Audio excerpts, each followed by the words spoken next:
Yes, welcome to this weekly training. In this training, I'm going to show you how to become profitable with your own Facebook ads in 2023.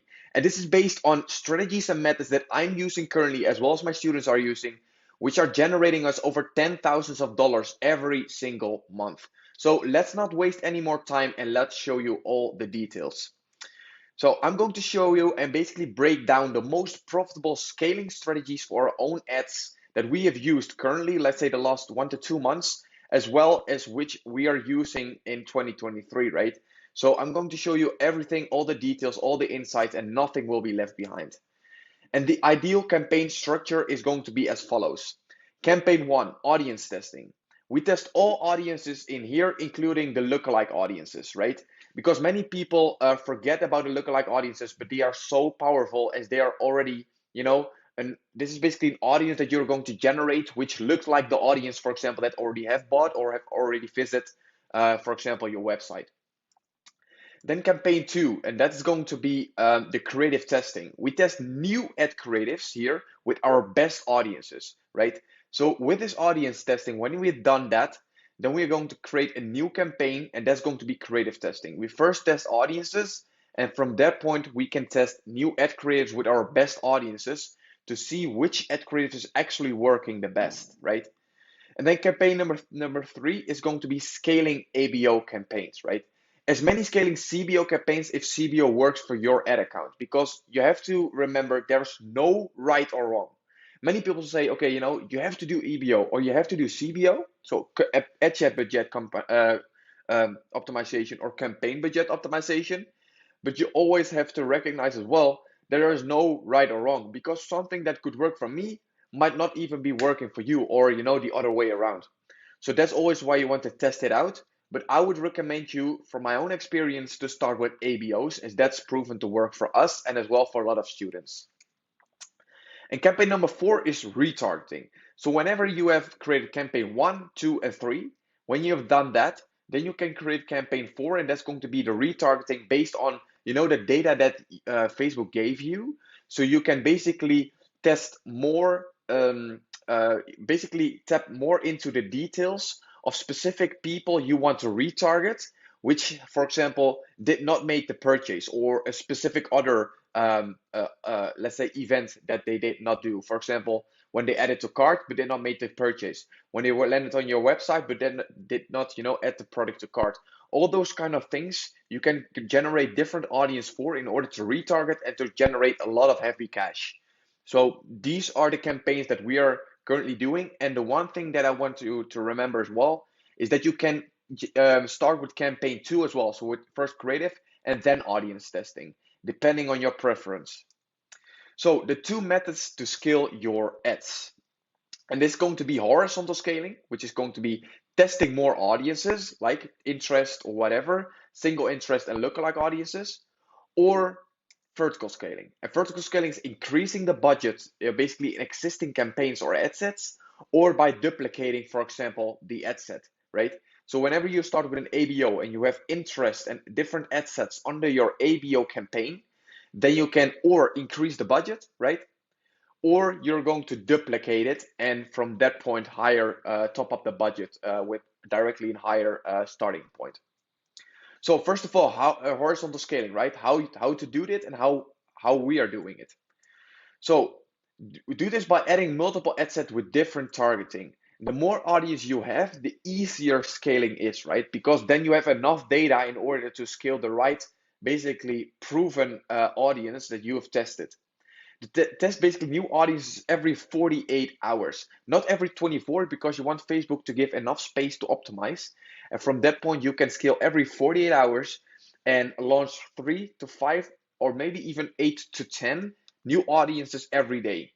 Do this by single interest and lookalike audiences. And why I say 3 to 5 or more is basically depending on the performance of your ads. If you have, for example, a ROAS, a return on ad spend, from higher than 3, so when you give Facebook $1 and you get at least $3 out of it, then you can even top it up with 8 to 10 new interest. But if it's like between 2 and 3, you can basically take it a bit more easy to give Facebook a bit more time to optimize. And from that point, you can eventually add more audiences later on as well.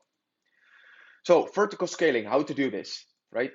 Increasing the budget of existing ad sets or the total campaign. Number one, if yesterday's ROAS, for example, if you're testing, right, and yesterday's ROAS is more or the same as your benchmark ROAS, which is the break-even ROAS plus 20%, then you need to scale the budget with 25%. Do not, increase it with more than 25% because that's going to just mess up the whole algorithm of Facebook and your ads will underperform from that point. And that's always why I recommend you to, scale it up with a maximum of 25%.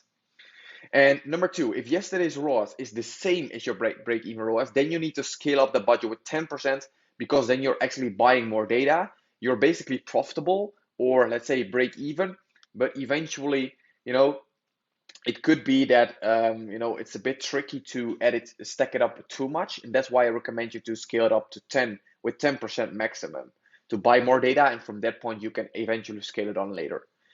If the last 3 days of analyzing plus today's ROAS is the same as your break-even ROAS for like 3 days consistent, then reduce the budget with 25% because you want to stabilize, right? Because if you're going to increase, most likely Facebook is always going to be underperforming a bit because then they need to, get back on track in order to find the right audience again and to give you enough, purchases. But they need to first, let's say, basically stabilize in order to eventually increase, right? So if the last 30 days plus today's ROAS is under the break-even ROAS, so basically you're becoming unprofitable, then turn off the ad sets because you want to kill losers, and we don't want to spend too much money on the killing, let's say the not performing ad sets, right? So then you want to kill it right away. Identify your own benchmark ROAS. This is very important because not everyone is, for example, having a 20% margin or let's say even more, because some people are selling the products between ranges of 19, let's say 20 euros or dollars, and let's say 40 euros. And other people are selling high ticket products and you have more margin, and therefore you also should spend more on Facebook in order to get more data because you can spend more as you have a higher margin, so a bigger gap that you can basically take in order to basically generate the purchase, right? So that's very important to identify your own benchmark ROAS. And these rules can be set up as automated rules for easy scaling. So you have basically a feature in Facebook with automated rules, right? That you can say, Facebook, you need to kill this campaign when, for example, the cost per click, so your CPC drops under a specific amount that you would like, that you're going to add, right? Or another kind of automated rule that you can basically give to Facebook so you don't have to be on top of it every, let's say, 24/7. So you don't have to, analyze every hour of the day. That's basically what I wanted to say with that as well. And vertical scaling, a bit more in detail about that, is about duplicating, because we said, you can duplicate or you can, increase the budget. And when you decide to duplicate, then you have to do the following things.